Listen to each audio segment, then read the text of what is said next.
thing I'll say, guys, is Jason's doing this is, Tom was asking about infection and stuff.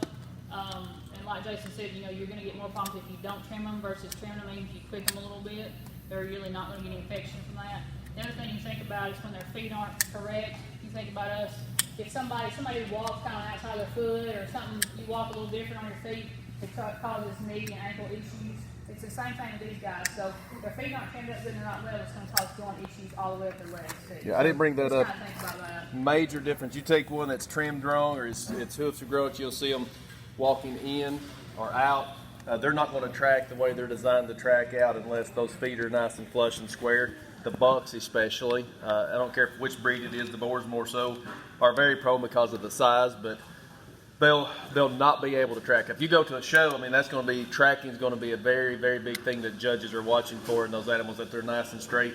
And if that hoof is not leveled out, they will not track right. So you see now that back foot versus this back foot. So last one. So like I said, I usually work from the back to the front to get the toe, and then I work my way back around. And this, she needs very little trimmed off of her heel. What if you had one that's got a cavity inside the outside wall? How do you handle that? You trim all of that out. From the outside or the inside? So basically, if what you're talking about is what I'm thinking, you're talking about where you get separation. So I would take and I would work. Basically, there's new hoof wall inside that.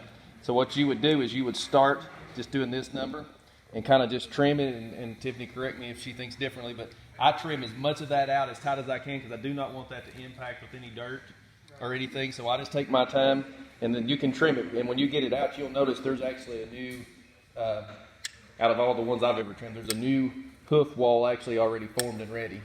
So all the time. I keep that stuff at the house at all times, especially Tiffany's been to our place numerous times. Where I grow out for these sales, I've got a few feedlots, and just with the amount of rain we have in this area,